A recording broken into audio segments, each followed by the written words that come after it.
شرط رکھ رہا ہے عیسائی. اس وقت تک عیسائیوں کی دشمنی یہودیوں کے ساتھ اس درجے میں تھی، اور یہی حضرت عمر رضی اللہ تعالی عنہ کی وہ شرط تھی کہ سلاطین عثمانیہ، خلفائے عثمانیہ نے بھی، حالانکہ یہودیوں نے بڑی سے بڑی رشوت دینے کی کوشش کی ہے، سلطان عبدالحمید خان کو یوں سمجھیے کہ سیم و زر سے خریدنے کی کوشش کی ہے، لیکن اس کے باوجود ان کا کہ جو فیصلہ حضرت عمر کر گئے تھے، جو کمٹمنٹ رضی اللہ تعالی عنہ ان کی ہے، میں اس سے سرے منہ انحراف نہیں کر سکتا. اصل میں اسی کی تو صدا ہے جو فری میسنری کے ذریعے سے خلافت کا خاتمہ کرایا گیا، کہ یہی سب سے بڑی رکاوٹ ہے.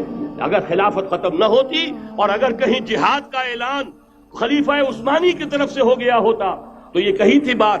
جب حضرت شیخ الہند رحمۃ اللہ علیہ جب یہ اسیری میں تھے مالٹا میں، تو وہاں کا انگریز کمانڈر، اس نے چونکہ وہ کچھ مرید ہو گیا تھا یا کم سے کم عقیدت مند ہو گیا تھا، ایک روز حضرت شیخ الہند نے ان سے سوال کیا اس شخص سے کہ آپ لوگ ہماری خلافت کے پیچھے کیوں پڑے ہوئے؟ یہ تو بیمار تم خود کہتے ہو، یورپ کا مرد بیمار ترکی، آپ کو کیا ڈر ہے اس سے؟ آپ کیوں اس بیچاری خلافت کے در پہ ہیں؟ اس شخص نے جواب دیا تھا، مولانا اتنے بھول پن کے ساتھ بات نہ کیجئے، ہم بھی جانتے ہیں آپ بھی جانتے ہیں، اگر کہیں خلافت عثمانیہ کی طرف سے جہاد کا اعلان ہو گیا تو پورے عالم اسلام سے لاکھوں مسلمان اپنے سروں سے کفن باندھ کر نکل آئیں گے. آج اس گئے گزرے دور میں بھی اس کمزور اور یوں سمجھیے کہ نام نہاد خلافت کے اندر اتنی جان ہے، اتنی طاقت، لہذا اس کو ختم کیا گیا. اور ختم کرایا گیا کن کے ذریعے سے؟ وہ جو مسلمان کہلاتے ہیں تھے فری میسن، مصطفیٰ کمال پاشا فری میسن، اور اس کے ذریعے سے انہوں نے سارے کام جو کروائے وہ در حقیقت اپنے سازشوں کے ذریعے سے اور مسلمانوں کو استعمال کر کے کروائے. بہرحال بات لمبی ہو رہی ہے. پہلی بات تو یہ ہے کہ وہی نقشہ اس وقت کا آج بھی ہے جہاں تک یہودیوں کا تعلق ہے، لیکن فرق یہ واقع ہو گیا کہ اس وقت عیسائی یہودیوں کے تابع نہیں تھے، بلکہ عیسائیوں اور یہودیوں کے مابین دشمنی تھی. آج یہودی عیسائیوں پر مسلط ہو چکا ہے. فرنگ کی رگے جہاں پنجے یہود میں ہے، اور آج کے فرنگ کا لیڈر امریکہ ہے. امریکہ کا صدر یوں سمجھیے کہ وہ ان یہودیوں کا غلام ہے، مجال نہیں کہ ان کی مرضی سے ادھر سے ادھر ہو جائے، اور اگر کوئی غلطی سے ادھر سے ادھر ہو جائے تو اس کا پتہ چاک ہو جائے گا.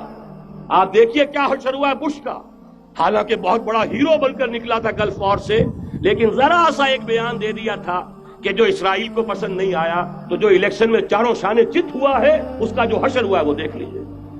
تو پہلی بات تو یہ سمجھ لیجئے کہ آج بھی یہودی، یہ نیو ورلڈ آرڈر ہے، نیو ورلڈ آرڈر، اور اس میں عیسائی دنیا اس کی اعلی کار ہے. اب صورتحال کیا ہے؟ عیسائی دنیا، میں ایک بات بتا رہا تھا بیچ میں رہ گئی، کہ جہاں تک پروٹیسٹنٹ عیسائی تھے وہ تو پہلے ان کے ہاتھ میں تھے. حال ہی میں انہوں نے جو فتح حاصل کی ہے وہ کیتھولک عیسائیت کو بھی اپنے ہاتھ میں لے لیا ہے. چنانچہ پوپ صاحب نے فرمان جاری کر دیا ہے کہ ہمارے خداوند یسوع مسیح کے قتل کی ذمہ داری ان یہودیوں پر نہیں ہے، بری کر دیے گئے.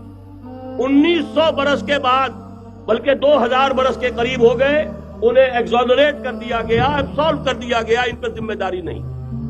نتیجہ یہ نکلا ہے کہ ابھی چند مہینے پہلے جو مذاکرات صلح کے ہو رہے تھے، جن میں یاسر عرفات بھی تھے اور یہ اسحاق رابین گیا ہوا تھا واشنگٹن، وہاں سے واپس آیا ہے تو روم میں رک کر پاپ آئے روم سے ملاقات کر کے تشریف لائے ہیں. انہیں دعوت دی ہے کہ یروشلم آئیے، اور ویٹیکان نے تسلیم کر لیا ہے اسرائیل کو، اور ویٹیکان کا اب جو ہے ایک ایمبیسی، اس کا جو ہے سفارت خانہ وہ یروشلم میں بننے والا ہے، اور پوپ صاحب بھی وزٹ کرنے والے ہیں. گویا کہ یہ گٹھ جوڑ اب مکمل ہو چکا، اب کہیں اس میں کوئی کمی نہیں رہی. اس یونائٹڈ فورس کے ساتھ یہ نیو ورلڈ آرڈر اس وقت عالم اسلام پر حملہ آور ہے. اب اس میں نوٹ کیجئے کہ اس وقت کی فضا ہے کیا. عالم اسلام میں سے عالم عرب ان کے شکنجے میں جا چکا. کیوں بنا کر کھڑے ہوئے ہیں اسرائیل کو ماننے کے لیے اور سر تسلیم خم کرنے کے لیے؟ انہیں بلا کر میڈرڈ میں پیش کیا گیا یہودیوں کے سامنے کہ تم جن کے ساتھ ایک ٹیبل پر بیٹھنے کو تیار نہیں تھے، میڈرڈ میں آؤ، اپنا قبرستان دیکھو.